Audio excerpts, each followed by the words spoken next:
Hey y'all, it's time for my monthly check-in. I'm going to be checking in about the month of August. I will say that if you customarily watch my check-ins and you haven't yet seen the video that I posted about a week ago, it was a Get Ready With Me in which I talked about our move. I think that the thumbnail says our COVID move and it's just like long chatty Get Ready With Me.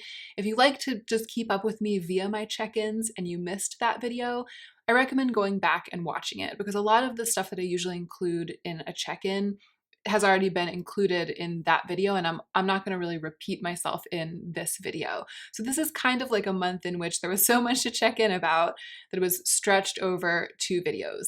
But I know that a lot of you already have seen that video, and I'm going to go ahead in this video and just kind of catch you up on how things have been going since I filmed that. I'll also be touching pretty concretely on my budget and my year of less stuff. If this is your first time to my channel, welcome. I'm so glad you're here. I'm Hannah. I love beautiful things, but I have a history of overspending on them. I have a history of overconsumption, an overconsumption that was driven by my love of beauty. So it's kind of a complex thing to sort out because loving beautiful things isn't bad. Being attracted to beauty isn't bad. Self-care isn't bad, but overspending is. So I try to balance those things on my channel for me and for you. If that kind of investigative, balanced content sounds good to you, I hope you'll subscribe. And let's go ahead and get into the meat of this video. Investigative. I think that I said investigative wrong in the intro. I do usually try to dress up a little bit for my check-in video, and today is no exception. I'm wearing this dress, but it's kind of extra exciting because this dress is from that brand Bastet Noir. Do you remember them? They sent me a dress like over a year ago or something. It was that really stunning ruched emerald china silk dress. It had like a high neck. I'll put a picture in right now. I wore it in a video and I also took some pictures up for Instagram. It was so much fun. They're a really cool brand because they have like a no-waste model. Everything's made to order. So they don't sew the garment until you order it. And that keeps them from doing that classic fast fashion thing where, you know, fast fashion companies will like way overproduce and then sell a bunch and then all of the stuff that didn't sell just goes into the landfill. So this is cool because it's a model that avoids that problem. It also makes them very size inclusive because they will also make the garments to order. This video isn't sponsored or anything. They sent this to me. I'm wearing it in the video, and I always like to share small brands that are doing cool things. And I will also say that another reason I'm glad that I agreed to accept another dress from them, you know, for review, like in order to wear it on my channel and tell you about it, is that I actually think that this one came out a little small for me. You can't really see it down there, but when I really move around, this little gap opens in, sorry, I just got really close to the mic. I hope that wasn't too loud. But basically based on the pictures, I gave them my measurements, and then based on the pictures, I was expecting the dress to be a little bit looser, and it came a little bit more fitted, and it's fine for the dress. I'll still be able to wear it, or if I decide that it's too small for me, I'll see if Julia wants it because she's smaller than me and I'm sure it would look beautiful on her. So it'll be fine. I didn't buy it, so I'm not over here like mad that it's not as loose as I thought it was going to be. But I learned from this experience that through Bastet Noir, when they're asking for measurements, they're asking for the measurements of the garment, not for your body. So they were like asking my waist measurement, my bust measurement, and I gave those to them, and I thought that they were going to sew the dress to be like the right size for a dress for that body, but they actually sewed the dress with those measurements as the measurements of the dress. So just keep that in mind if you decide to click through, if you decide to order from them. I do really love the company, and I'm grateful that they sent this to me. But let's go ahead and get into the check-in. Sorry, I knew there were going to be 1,000 comments about this dress if I didn't immediately tell you what it was. So now you know what it is and we can move on. Okay, starting with general life stuff. It's only been, again, a week since I filmed a video updating you about my life, and I guess it's probably been almost 2 weeks since we moved. There are just a few things that still need to be unpacked and a few details that need to be worked out.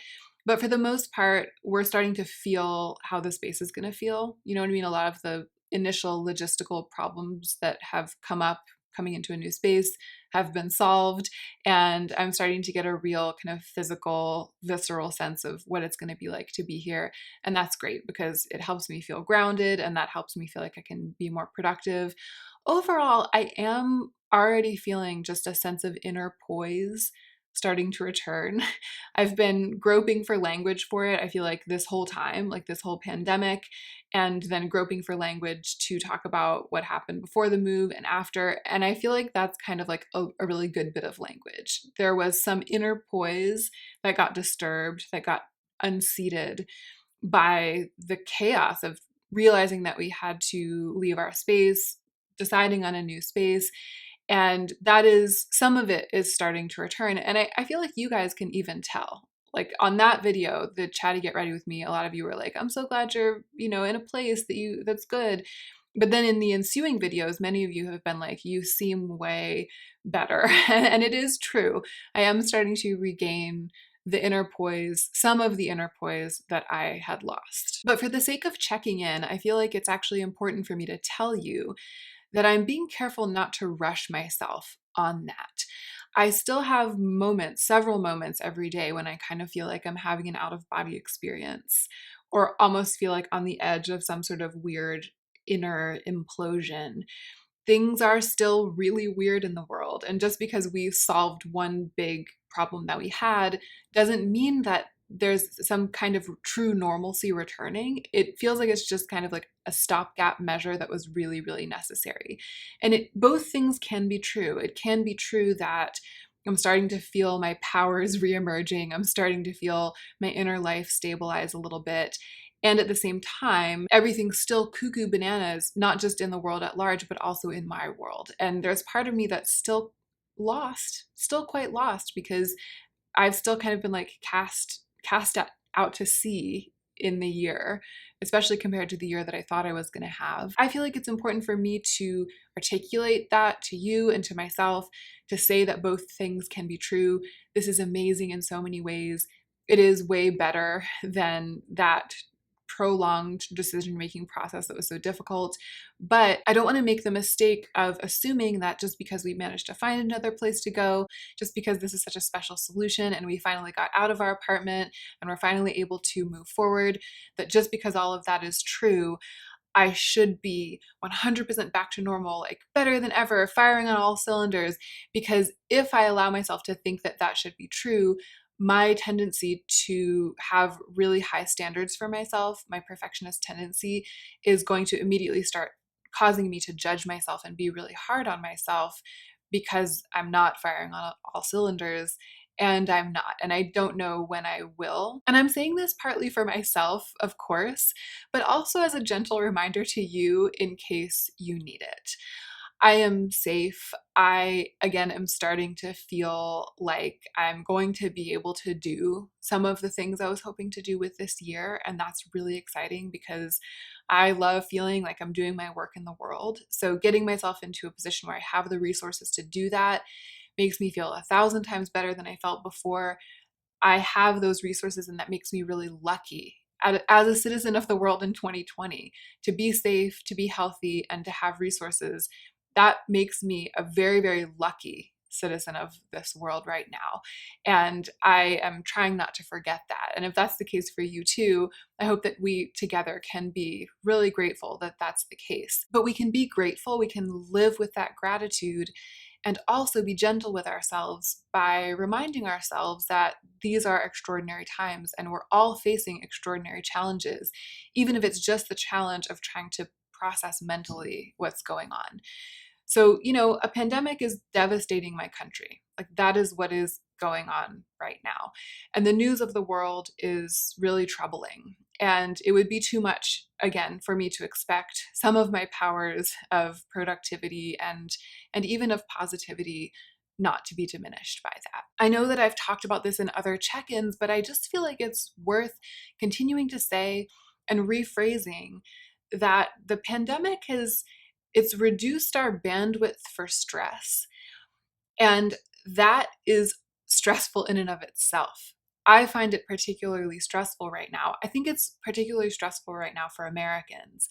The fact that the pandemic has reduced our bandwidth for stress at a moment that's very stressful for our country in other ways. So one way that we've talked about before in check-ins is that Americans are getting used to adjusting to this wonderful resurgence, a new and more vibrant wave of the Black Lives Matter movement. We are adjusting to the fallout of that, which is very necessary. I'm so glad it's happening, but it takes that energy. And I want to put energy into that. I want to continue to be there for that. I want to put my personal emotional energy to work on that. We're also entering a very, very messy election season. That part of the news of the world has also been really troubling. And that's another thing that I really want to be like all on for it. I want to be able to experience it fully, but I'm very aware that my bandwidth for stress has been reduced. And then I feel stressed out because I'm aware of that. So I've been thinking about all of that lately, I think is what I'm trying to say. I actually feel like I'm not even necessarily being like, this is how it is, this is what's going on. I want to report to you that I've just been thinking about that concept, thinking about the concept of feeling like we have only so much wavelength, only so much bandwidth for certain kinds of stressors, but then being pushed to have more on our plates emotionally and mentally, and in terms of like our empathy and our energy and our grief for the people who have died, grief for the people who have been killed by the police, anxiety about the future of disenfranchised people in our country because this is an election year and so much is at stake. Here is what I want to say. And this is based on kind of my own recent experience. I feel like we kind of have two options. One option is to be like, this is too much. I'm so overwhelmed, and just to kind of like shut it all down, to shut it out and just be like, this year I'm not on. I can't show up for it. I can't really like be open to feeling all these feelings. And the other option is to feel them, even if it feels like too much. It is an option. And I don't presume to like tell you what you have room for, what you have space for in your life, or what you have energy for. But I do want to bring up this moment that I've identified in myself, which is the moment of choice between shutting down and feeling, and just encourage you to feel. And then have the work that you do, the self-care that you do, be managing the experience of feeling it and being kind with yourself and working with yourself around the way that you organize your energy, the energy that you put into feeling and experiencing like the grief and stress of what's going on, rather than having your choice, your choice for self-care be to block the feelings and not go there and not think about it. And I actually think that the perfect example of this is the question of planning to vote and having a voting plan. My sister works in election law. She's literally like a top expert on voting in America this year. Like that is what she's working on, making sure that everybody gets to vote. So I asked her, I was like, what is your advice for people? Like, what should people be doing? And she said, have a voting plan. Unlike most years, unlike all other years, where as long as you know that you're registered and you know the county that you're registered in, you can kind of count on like showing up on election day and just being able to cast that vote and then being sure that it'll get counted. Like that's how voting has gone down, right?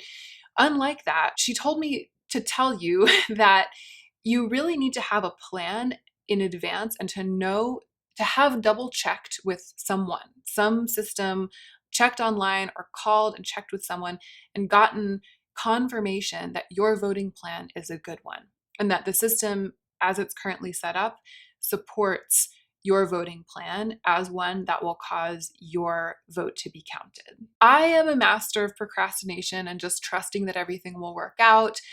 I am the kind of person, I'm really lucky because I live in California and we've been voting by mail this whole time. So our voting plan is like locked in, signed, sealed, delivered. The ballots are going to come here to where we currently live and then we'll send them in and they'll definitely be counted. But if I didn't live in California, I am the kind of person who historically has been like, it's a good system. I'm sure it'll work. I know where I need to go. I know my polling place. I'll worry about it like on election day. or I'll worry about it the day before election day. That's the kind of way that I engage in municipal systems, right? And that this year that might not work. There's actually a really good chance. And so those of us who are like like those of us who are like the way that I am, the way that I just described, this year we have to actually do more. You have to do more if you actually want to vote. You have to go to vote.org. If that doesn't work, if you can't find your county and get the information, you might have to Google your county, your voting office for your county. You might have to call your county and get someone on the phone and say, here's where I live, here's my voting plan.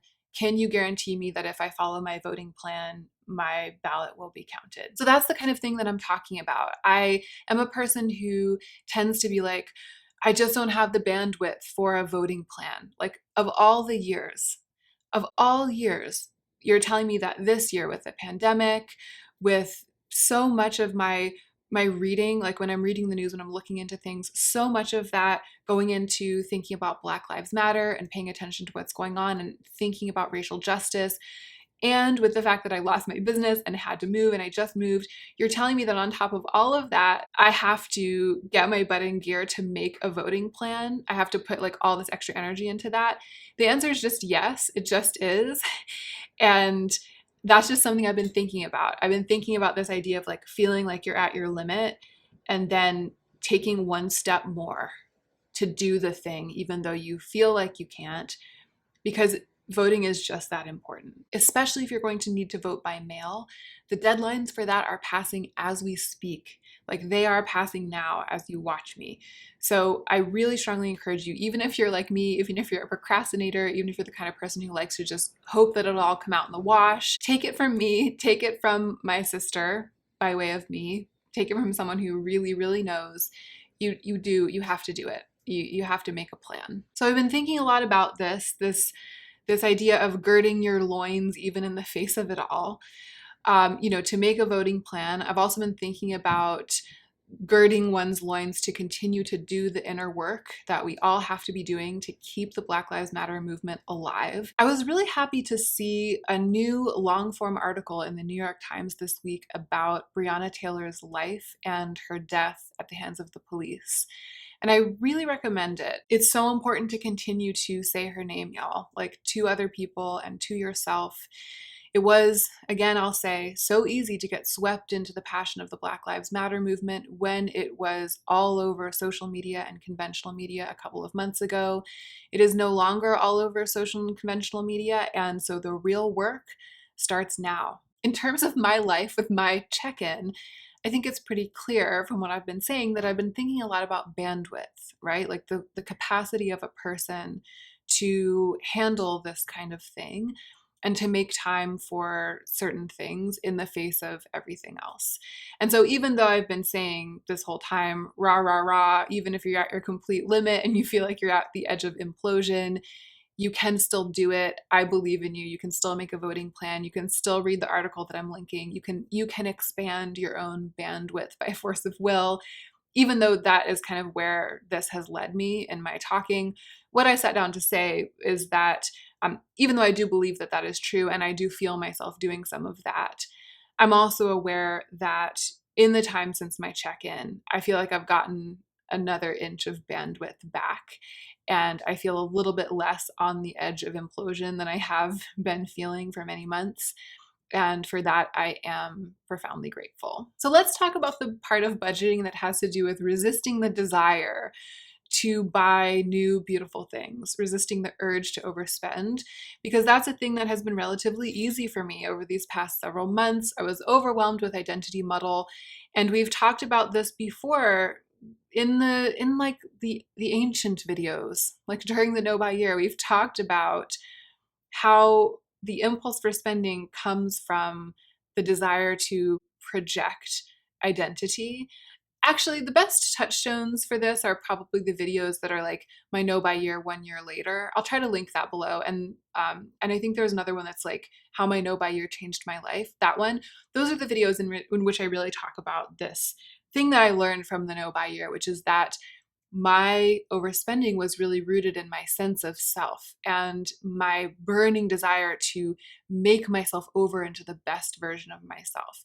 But either way, no matter how you articulate it, it has to do with the person that I conceive of myself as, and wanting to like pump that person up and polish that person up for public consumption, right? To just like perfect that. And identity muddle, even though it hasn't felt great, it really counteracts that. Because when you're like, who even am I? When you're like, the business that I've been running for 10 years that made up the vast majority of my income just completely got smashed. And you're just like, who even am I? You don't have breadth or bandwidth left to want to polish your identity up for public consumption, because it just feels like the identity has been decimated. And your main concern is really just like finding a safer place in which to put her. You know what I mean? And that's what I've been doing. It's been like months where I've just been like gathering the scraps of Hannah together and being like, I need a new container for this. And it's just, it just doesn't make sense to like buy fancy sweatpants for the scraps of a person. You need like a whole person to want to buy fancy sweatpants for her. I think that is why I haven't really felt like that. I haven't had those moments where I'm like clicking around and I see a beautiful thing that costs $150 and suddenly I'm like, it hurts. It hurts because I want it so much and I know that I can't afford to buy it. There's not enough money left in my budget. Ow, ow. Like that just, it hasn't happened to me in months. It happened to me this week though. And I'm going to tell you about the things because I think that it will help ease the pain. So one of the things that hurt me in that beautiful way is that I went to the Polène Paris website and I looked at their new bags. Maybe I saw an Instagram ad or something, but I love this brand, Polène. I own one bag that is from this brand. It was a birthday gift from my sister a couple of years ago. When I tell you that I sobbed because it's something that I had dreamed about for so long. And then to receive that thing as a gift from my sister, I was so proud of her for being someone who could buy her sister a gift like that. And there's so much joy and pride wrapped up in that beautiful bag. And I just love it to pieces. So I love it for that reason, for these like sort of emotional reasons that have to do with gift giving and sisterly love. But it's also a brand, I love the aesthetic. I mean, I'll put up some pictures and you'll know what I'm talking about when you see them. It's just like I became a handbag brand. And so, of course, I would love these bags. So they've expanded their range. They're making these mini versions of the numero un, which is the one that I have, a bunch of other really extraordinary looking bags. And I was looking and scrolling and I suddenly had this moment where I was like, I could buy one. I could do it. I'm like, I have a credit card. I could just throw the whole rest of my budget for the year at one of these bags. I could do it. I could.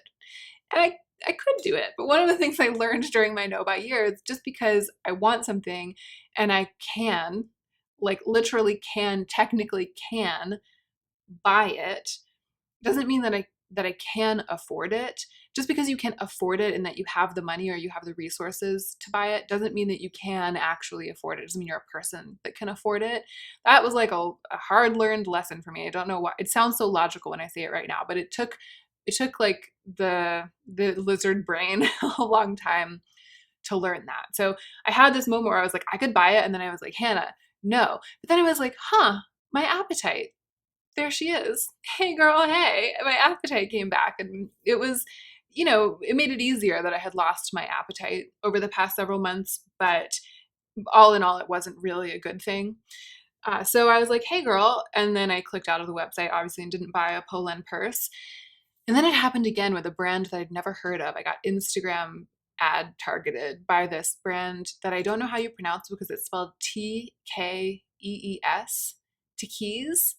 Keys? Silent T? I'm guessing it's a silent T. I bet it's pronounced keys, but it looks like keys. So they are a shoe brand and they make these teeny tiny thong flip-flops, which no, because it's like, I feel like if I put one of those on my foot, it would be over here, it would just like my foot would be here and it would be here and it would be like I can't wear those kinds of things. I don't have delicate, long, shapely feet where you can just, put like one little strap of leather around it and it looks beautiful.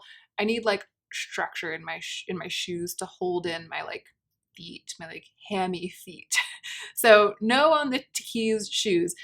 The slides that they make look very beautiful. I love a slide. I'm all over a slide, but I'm not really clicking on shoes these days, so they didn't get me with the shoes.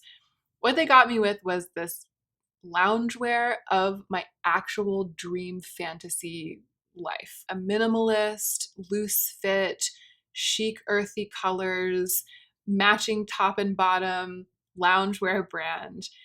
And I mean, I literally felt like I was like my soul was looking in the mirror when I saw the loungewear that they've created. When I saw the silhouettes, I was just like, did I go like back in time and start a brand? Like I just and this is what I'm talking about, identity, right? I'm like, it's me, it's me, it's so me.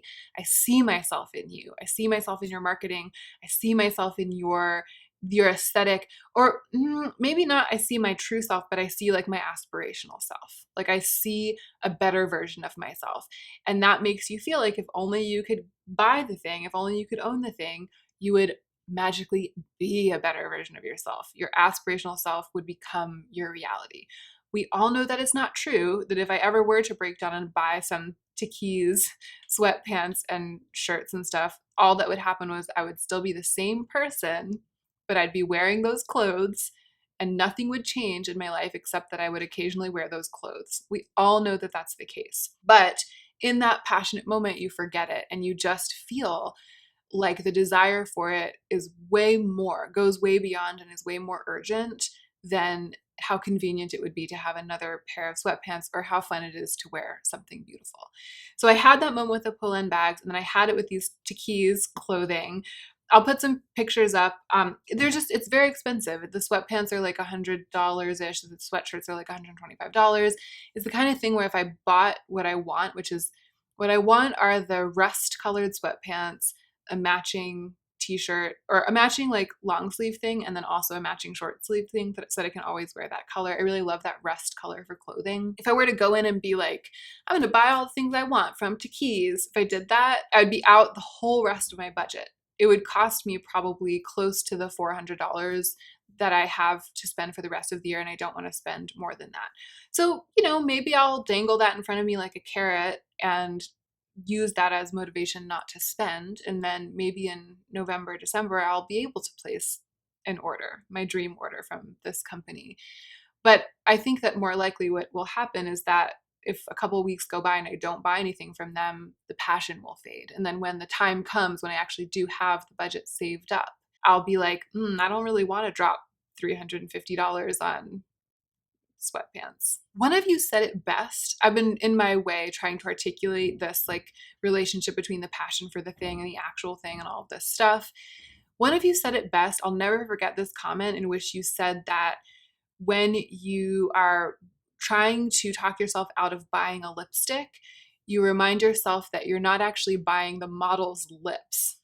Like you know that there's part of your brain that thinks that if you buy the lipstick that's being advertised, then when you get it and you put it on, you'll be putting on the lips that you see in the advertisement. Of course, the models always have these like absolutely beautiful lips.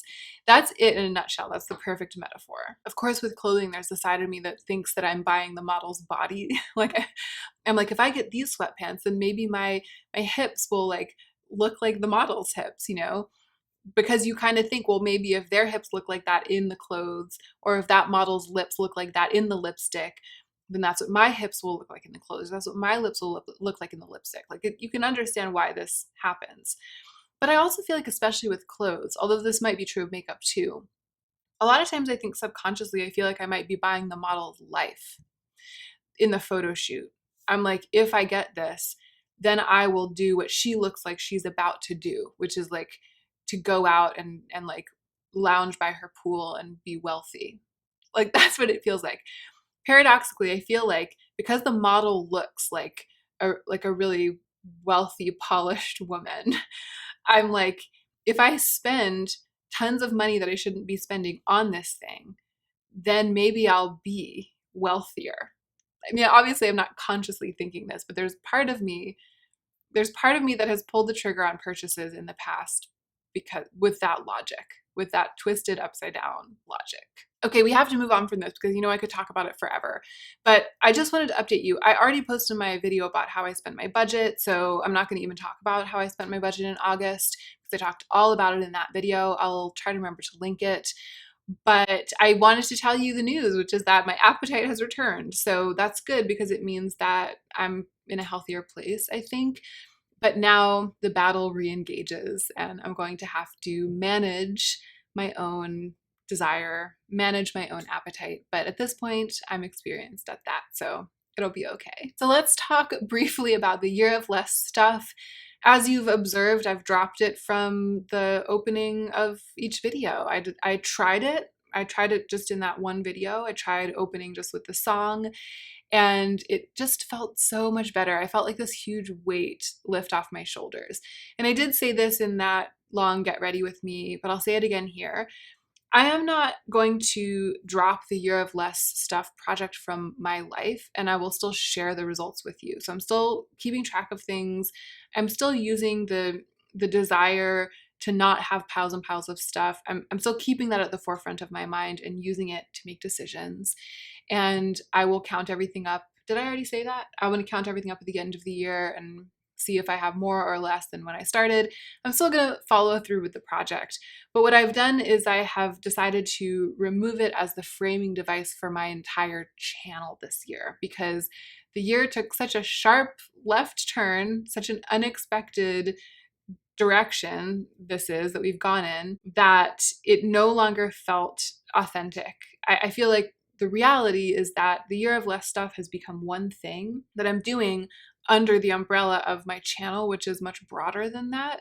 And the way I had framed it was that the year of less stuff was the broad umbrella and I was doing a bunch of stuff under that. And it's just not the case. It's just not how the year has gone down. So I've flipped the framing and it feels right. And so I'm just going with it. Gosh, this is actually, I was about to sort of check in about whether I feel like I'm overwhelmed with stuff or not. Like, how's it going with the year of less stuff? Do I have too much? Do I have too little? I literally can't even answer the question. I don't know if I actually did get rid of a lot of stuff when we moved. So I'm guessing that I actually have way less stuff than I had. But some things have been coming in PR, like this dress. I just don't know. I actually have no concept of what my status is for the year of less stuff.